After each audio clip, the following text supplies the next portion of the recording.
በአማራ ዓለም አቀፍ ትብብር የሚዘጋጅ ሳምንታዊ ርዕሰ አንቀጽ።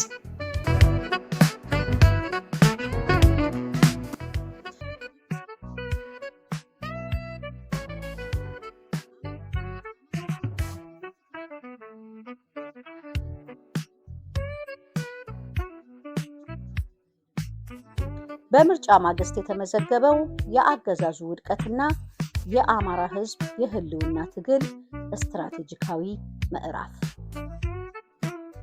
የአብይ አህመድ አገዛዝ በቅርቡ ያካሄደውን የከሸፈ የምርጫ ድራማ ተከትሎ የፖለቲካ ክስረቱንና ቅቡልነት ማጣቱን ለመሸፈን በአማራ ሕዝብ ላይ የከፈተውን መጠነ ሰፊ ወታደራዊ ዘመቻ አጠናክሮ ቀጥሏል።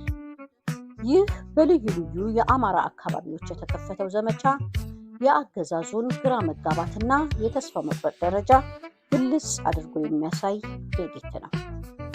በተለይም ባለፈው አንድ ሳምንት ውስጥ ብቻ የንጹሐን ዜጎችን ህፃናትንና እናቶችን ኢላማ ያደረጉ ከ20 በላይ የድሮን ጥቃቶች መፈጸማቸው አገዛዙ የህዝብን የለውጥና የነፃነት ጥያቄ በኃይል ለማንበርከክ የፋሽስት ባህል እየተላበሰ መሆኑን በግልጽ ያሳያል።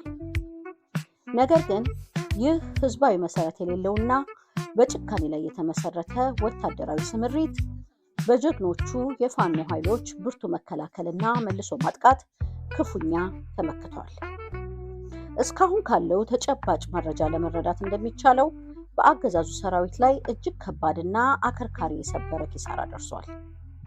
በምርኮ የተያዘው የሰራዊት ብዛት፣ በፋኖ እጅ የገባው እጅግ ከፍተኛ የትጥቅ የከባድ መሳሪያዎችና የስንቅ መጠን የወታደራዊ ኃይል ሚዛኑ ሙሉ በሙሉ ወደ ፋኖ ኃይሎች ማጋደሉን በተግባር ያረጋገጠ ሕያው ምስክር ነው። ፋኖ የህዝብ አለኝታና ጋሻ መሆኑን በፈጸመው ጀግንነት ዳግም አስመስክሯል። የተገኘውን ድል ዘላቂ ለማድረግና ወደፊት በአገዛዙ በኩል ሊሰነዘሩ የሚችሉ ማናቸውንም የጥፋት ዘመቻዎች በአስተማማኝ ሁኔታ ለመመከት ግን አንድ ወሳኝና ታሪካዊ የቤት ስራ ከፊታችን ይገኛል። ይኸውም የፋኖ ኃይሎችን በአንድ ወታደራዊ እስር ማዋቀርና ማደራጀት ነው። ይህ ስትራቴጂካዊ ውህደት ለሚከተሉት ምክንያቶች ወሳኝ ነው። የተበታተኑ አቅሞችን ወደ አንድ ታላቅና የማይበገር ኃይል በመቀየር ወታደራዊ ውሳኔዎችን በፍጥነትና በተደራጁ መልኩ ለመስጠት አንድነት አስፈላጊ ነው። ለዓለም አቀፉ ማህበረሰብና ከጎረቤት ሀገራት ጋር በሚሰራ ዲፕሎማሲ አማራጭና አስተማማኝ ኃይል መኖሩን በተግባር ለማሳየት አንድ ወጥ አመራር መኖሩ የግድ ይላል። የአደረጃጀት አንድነት የአገዛዙን ዕድሜ ከማሳጠሩም በላይ ከአምባገነናዊው ስርዓት መገርሰስ ማግስት ለሚፈጠረው የሽግግር ወቅት አስተማማኝ ዋስትና ይሆናል። የዓለም አቀፍ ትብብር የፋኖ ኃይሎች እያሳዩት ላሉት ተጋድሎና ለተቀዳጁት አንጸባራቂ ድል ያለውን ትልቅ አክብሮትና አድናቆት ይገልጻል።